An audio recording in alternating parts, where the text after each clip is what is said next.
Friction doesn't sound good, does it? Friction between people is stressful. Friction when it's fabric rubbing against your skin, that's annoying. Too much friction during sex? Ouch. But friction is actually an underappreciated part of life. And in our society, we're spending so much time and money to make our lives frictionless that we're in danger of removing one of the most fruitful experiences for growth, evolution, and connection. So today, my goal is to change your perspective on friction and teach you how to tolerate it, maybe welcome it, and maybe even seek it out on purpose. So let's get into it. Welcome to Unfuck Your Brain. I'm your host, Cara Loewentheil, Master Certified Coach and founder of the School of New Feminist Thought. I'm here to help you turn down your anxiety, turn up your confidence, and create a life on your own terms, one that you're truly excited to live. Let's go. Hello, my friends. So one of the biggest mistakes people make about confidence is thinking that it comes from knowing you are good at something you're doing. And yes, this does relate to friction, because in fact, confidence comes from being willing to be bad at things. Confidence in yourself comes from your capacity and willingness to try and fail. And a crucial ingredient in that willingness is the ability to tolerate friction. I'm writing this at the tail end of a road trip that I took around France with my husband. And traveling is a great time to think about friction, because when you travel, you consciously choose to take yourself out of your routine, out of your comfort zone, and put yourself in surroundings that are unfamiliar, especially if you travel internationally to a place where you don't know the language. As we were driving around, I was thinking about the difference between traveling now and traveling when I was younger, before every phone was a smartphone. When I was in college, I had a flip phone, and I traveled through Asia and Europe, and I'm not even sure I brought that phone with me. Plans had to be made in advance. I carried guidebooks with me. I had to use paper maps. I occasionally called my parents from a hotel phone, but it was expensive, and most of the hotels didn't have phones in the rooms at all. These were not 5-star resorts back then. Now, on this trip, we glided along in a rented Volvo with Google Maps to get us everywhere we needed to go. Every hotel we went to, someone spoke English or everyone spoke English. But travel is still never friction-free. While we were driving through the French countryside, for instance, on this trip, we kept trying to stop at groceries or restaurants that were supposed to be open, but were closed. It was the last week in August when, as it turns out, the businesses that stayed open for the French vacances period finally took their own short vacation after all the vacationers went back to work. So we had a day where I think we stopped at 10 places that were supposed to be open, and everything was closed. We hadn't eaten in maybe 8 or 9 hours, and I was getting hungrier and hangrier. And it was so fascinating to observe my brain and how frustrated it was that these places were supposed to be open because the internet had told me they would be. And in this day and age, we just expect that everything should proceed smoothly, especially if we've used the internet to prepare us for what we want to experience. But that's not how life works, or how French grocery stores work. Seems like a trivial example, but it's an important concept. I've thankfully been on Earth long enough to know that it's often the times that things go wrong in survivable ways that make the best memories and bonding experiences. My husband and I had a perfectly pleasant trip to Scotland once, and we don't really talk about it much. But the time we got caught in a freak snowstorm in Morocco and almost died in the Atlas Mountains, we tell that story all the time. And it was good timing to experience some travel friction because at the same time, I was reading an article about AI and the ways that people are using it to reduce their need to interact with other humans, research and think critically, or encounter ideas or people they don't like. We have this natural human tendency to want to seek pleasure and avoid pain, right? We talk about that on the podcast all the time. So it's very natural that we want to reduce friction. Why do something difficult when you can make it easy, is what your brain says. Why drive out to get food when it can come to your door? And listen, I love delivery as much as the next person. Why have an uncomfortable conversation when you could just try to ignore it and maybe it'll go away? Why interact with people you find stupid or frustrating when you could just read social media posts from people you already like and agree with? The problem is that friction is absolutely required for growth. It's not an accident that the term coined to describe the mental discomfort of learning something new is limbic friction. Friction is inherent in learning something new, trying and failing, or building real human intimacy. Status is what the human brain finds comfortable.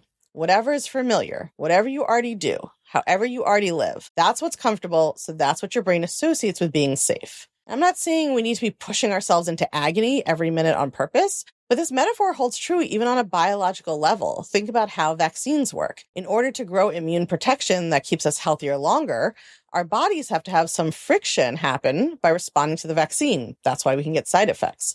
Or think about building muscle. We have to make these tiny tears and push our muscles past what they can do in order for them to get stronger and build more muscle mass. And the same is true mentally and emotionally. When we remove the friction from our lives, we think we're seeking more peace and ease. But this can backfire because we also lose our resilience and ability to cope with frustration, miscommunication, inefficiency, or even just the discomfort of having to make an effort, all of which are unfortunately required to live a full life here as a human on Earth. So when we use AI writing software to avoid the discomfort of a blank page, we save ourselves some time, but what's the opportunity cost? Less friction means less frustration and less time, but it also means less creativity, less practice with the skill of writing, fewer neural connections being formed and reinforced. And studies are starting to come out showing how the use of AI impacts our neural health and vitality. And as you would expect, at least if you're me, it reduces neural connections. You literally lose brain power. But this isn't just about AI. There are a lot of ways we try to avoid friction. We avoid having real conversations with people in our lives because we don't want to experience the unpleasantness of disagreement. But that means we don't get to experience real intimacy either. There's an opportunity cost of increased closeness that we pay in order to avoid conflict. We don't try new things, new hobbies, new skills, because we don't want to experience the friction created by trying to learn, making mistakes, and feeling uncomfortable. Before our trip, I booked a French lesson to brush up on my French, and speaking in French for an hour was mentally exhausting. My brain hated it. I felt uncomfortable. I wanted to end the session many times, and it wasn't that long of a session. But you know what? My French got a lot better even in just that hour. We let Netflix play the 9th episode in a row rather than face the friction of confronting how we actually feel. The more we avoid friction, the easier life feels on the surface, but the emptier it is on the inside.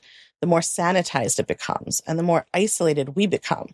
The more we substitute technology for human feeling, the less human we end up feeling. An AI companion won't ever have needs or desires that contradict yours. They won't ever hurt your feelings. They won't have inconvenient family or friends for you to deal with. They also will not push you to grow. You will not have to become more self-aware to improve the relationship. You will not get to experience the biological impact of human interaction. We are not brains in a jar. We are bodies in the world, and we have to interact with people and with things in a reciprocal way to learn and grow and evolve, but also just to continue functioning as a healthy biological entity. Our upper level thinking cares about all this, but our primitive brain just says easy, good, hard, bad, no thank you. Okay, so what do you do when your brain wants to choose the easy way out? When it doesn't want to try to learn that new skill because it seems hard, when it doesn't want to volunteer for a project at work because you're not an expert at that area yet, when it doesn't want to speak up that something hurt your feelings because it doesn't want to risk your partner being mad, when it doesn't want to go exploring because it's scared to take the subway in a foreign language. When your brain is turning down opportunities for friction, there are kind of two implicit premises or thoughts behind it. One is, this will feel bad. Two is, this is not worth the bad feeling part. So you can work on challenging and reframing either or both of these thoughts. Obviously shifting both, most effective, but you can start with one. First, you can reframe that feeling of friction. I'm not talking about gaslighting yourself that you love being terrified. I'm not going on a trapeze no matter what. I have no interest in that kind of growth. But I have reframed the skill of being bad at something or not skilled at it as a positive thing. I practice the thought, this feeling in my brain means I'm learning something new.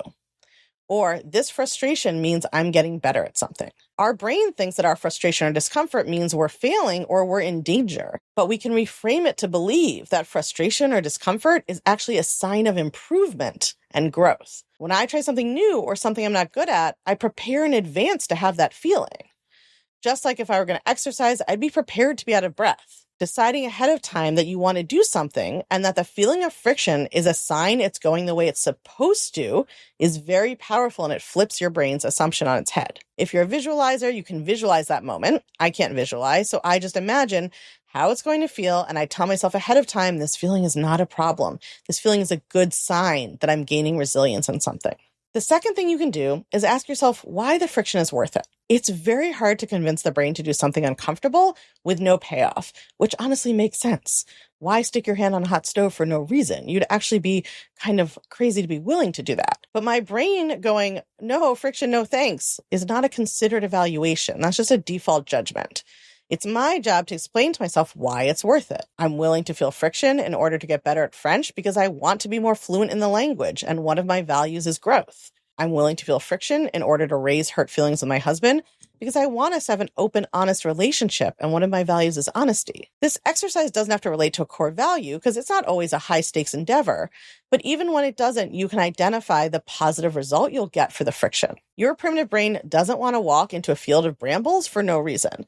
That makes sense. But for tasty blueberries, it might be more willing. So when you encounter something that may bring friction, you can ask yourself, what is the value that I will get on the other side of the friction? And you can see why both together works best, right? Both techniques.